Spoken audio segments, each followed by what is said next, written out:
My joint pain journey. What I wish someone had told me. Dear friend, when I first noticed the pain in my joints, I was just like you, uncertain, worried, and honestly, a little bit in denial. I remember thinking, this is just part of getting older, and trying to brush it aside. Looking back now, I wish someone had sat me down and shared their experience with me. That's why I'm writing to you today.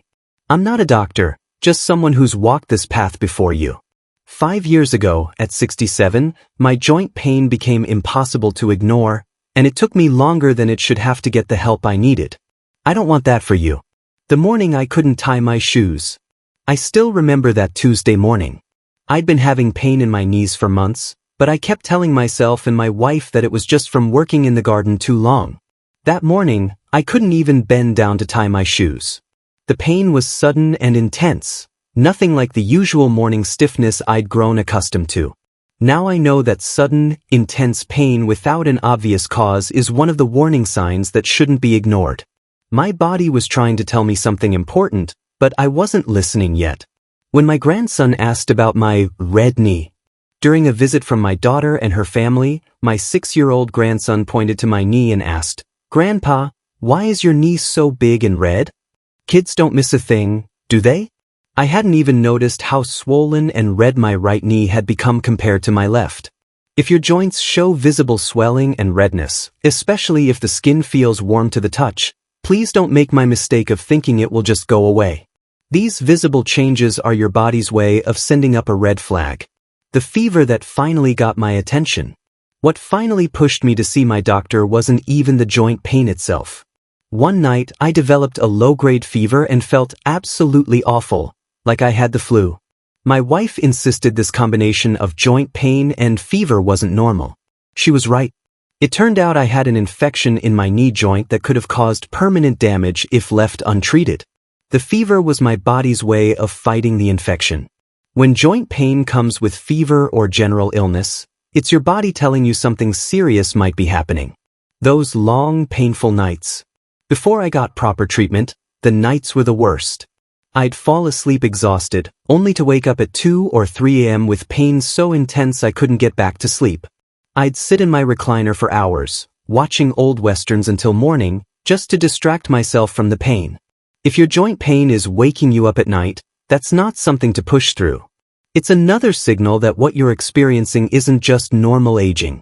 When I couldn't pick up my coffee cup, the most frightening moment came when I reached for my morning coffee and my fingers simply wouldn't cooperate. The cup slipped from my hand and hot coffee spilled everywhere. It wasn't just pain anymore. I was losing the ability to do simple things I'd always taken for granted. This loss of normal function should never be dismissed as just getting older. It often means there's a structural problem that needs medical attention. What I learned about getting help. It took me too long to see my doctor, but when I finally did, I was amazed at how much could be done to help. Here's what I wish I'd known earlier. Doctors need specific information. When I finally called for an appointment, I wasn't clear about my symptoms. Now I know it's important to mention exactly which warning signs you're experiencing, how long they've been going on, and what makes the pain better or worse. A pain journal is invaluable. My doctor asked me questions I couldn't answer because I hadn't been paying enough attention to the patterns. Now, I suggest keeping a simple notebook by your bed to jot down when pain is worst and what might have triggered it. Early treatment made all the difference. In my case, once we addressed the infection and underlying arthritis, I was able to regain most of my mobility. Had I waited longer, the damage might have been permanent. Asking for help is a strength, not a weakness. Like many in our generation, I was raised to tough it out and not complain.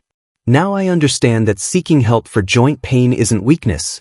It's taking responsible care of the body that needs to last us through these precious years. Where I am today, after proper treatment, physical therapy, and some lifestyle changes, I'm doing things I thought might be impossible again. I'm back to gardening with better knee pads and more breaks, playing with my grandkids, and even took a walking tour of Boston last summer with my wife. Joint problems don't have to mean the end of an active, independent life. But getting the right care early makes all the difference. My advice to you, friend to friend. If I could sit across from you right now, having coffee, that I can now hold in my own hands again, here's what I'd tell you. Trust your body's signals. If you're experiencing any of those 5 warning signs I mentioned, sudden intense pain, visible swelling and redness, joint pain with fever, pain that wakes you at night, or loss of function, please don't wait to get help. You deserve answers. Joint pain that's interfering with your life isn't something you just have to accept as part of aging. You're not alone. So many of us go through this, but we don't talk about it enough. Reach out to others who understand, including me if you ever want to chat. There's hope. Treatment options today are better than ever before. What worked for me might not be exactly right for you, but there's almost certainly something that can help. The golden years can truly be golden, even with joint issues, if we're proactive about caring for ourselves. I'm rooting for you, friend. Reach out anytime. With care and understanding, Bridget.